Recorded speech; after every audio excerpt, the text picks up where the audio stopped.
دايما عندنا مشاكل في العربيات الكورولا ال 2020 وانت ماشي على الطريق فجأة التكييف يقلب سخن، تفصل الكمبريسور وتشغله تاني برضه سخن، تروح لحد ويشخص لك يقول لك ده العيب كمبريسور، تغير كباس وسلبنتينه وبرضه تمشي بالعربيه شويه تلاقي العربيه رجعت سخن تاني. هنا اللغز فين وحله ايه؟ يلا بينا. علشان تفهم المشكله، في هنا نوعين من الاير كونديشن في العربيات، نوع مانيوال بتقدر تتحكم في كل حاجه عن طريق لوحه التحكم وبتبقى عباره عن بكر ووايرات، ونوع تاني كله ديجيتال.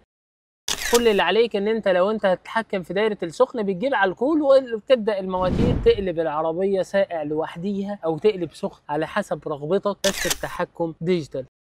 اول ما بتيجي تشغل هنا التكييف وتفتح الاي سي وتعمل التقليب داخلي داخل العربيه، تقدر ان انت تتحكم تجيب ان الهواء يبقى سخن هنا هوت او كول. انت بتتحكم في البكره دي والمواتير جوه بتشتغل. مع الوقت البكره دي بتركن او المواتير دي بتركن على وضعيه السخن، ويديك هنا ان هو بقى كول مع ان البوابه جوه بتاعه السخن مفتوحه. في الحالة ديت لازم يتعمل تهيئة وكاليبريشن للمواتير علشان المشكلة تتحل بدون تغيير كومبريسور أو دخول في متاهات كتير. هنجيب الجهاز ونوصله على العربية ونعمل سكان على العربية بالكامل، بعد كده نختار الاير كونديشن ونخش نعمل كاليبريشن للمواتير علشان كل حاجة ترجع ستوك.